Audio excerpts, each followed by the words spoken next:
नमस्कार। असम आदित्य से मैं काजल आप सभी का स्वागत करती हूं। आइए देखते हैं आज की पहली खबर। रूस यूक्रेन युद्ध के बीच जापान के प्रधानमंत्री फूमियो किशिदा ने भारत में अगले 5 साल में 5 ट्रिलियन येन यानी कि 3.20 लाख करोड़ रुपए निवेश की घोषणा की है। भारतीय प्रधानमंत्री नरेंद्र मोदी के साथ दोनों देशों के बीच व्यापक मुद्दों की चर्चा के दौरान किशिदा ने कहा कि आने वाले समय में भारतीय अर्थव्यवस्था तेजी से आगे बढ़ेगी।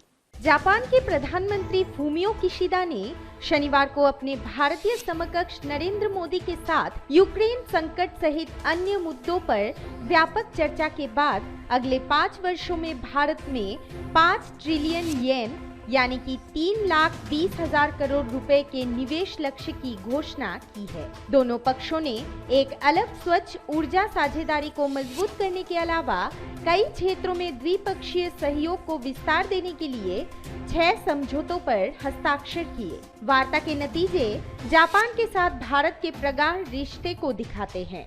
बैठक के बाद मीडिया को संयुक्त रूप से संबोधित करते हुए प्रधानमंत्री मोदी ने कहा, भारत जापान भागीदारी को और गहन करना सिर्फ दोनों देशों के लिए ही महत्वपूर्ण नहीं है, बल्कि इससे हिंद प्रशांत क्षेत्र और पूरे विश्व के स्तर पर भी शांति, समृद्धि और स्थिरता को प्रोत्साहन मिलेगा। News desk report, Assam Aditya. अब बढ़ते हैं अगली खबर की ओर।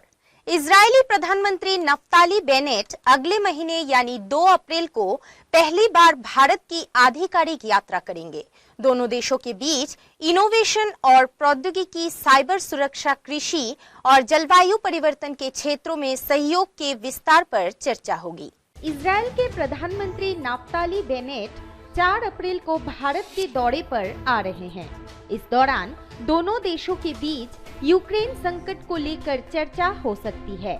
बेनेट की ये यात्रा ऐसे वक्त में हो रही है जब दोनों देश राजनयिक संबंधों की स्थापना के 30 साल पूरे होने का जश्न मना रहा है। भारत के प्रधानमंत्री नरेंद्र मोदी और इनके इजरायली समकक्ष ने आखिरी बार पिछले साल नवंबर में ग्लासगो में संयुक्त राष्ट्र जलवायु परिवर्तन सम्मेलन COP26 के दौरान मुलाकात की थी।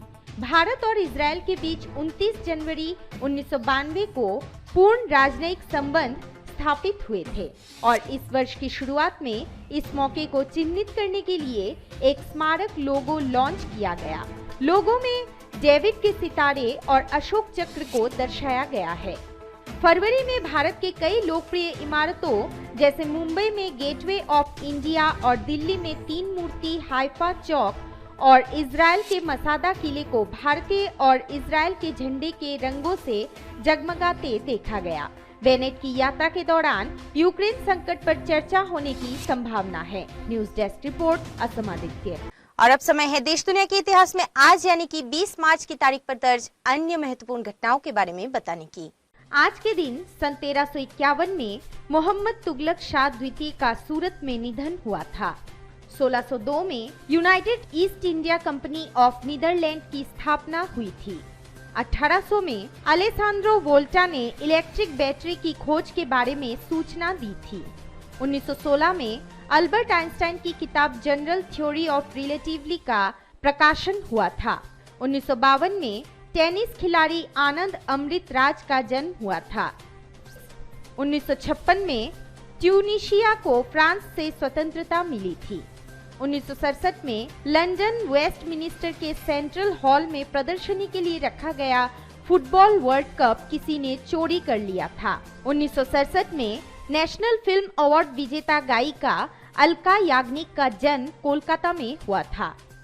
1970 में संविधान सभा के सदस्य और प्रसिद्ध हॉकी खिलाड़ी जयपाल सिंह मुंडा का निधन हुआ था। 1987 में फूड एंड ड्रग एडमिनिस्ट्रेशन ने एंटी एड्स दवा AZT को मंजूरी दी थी।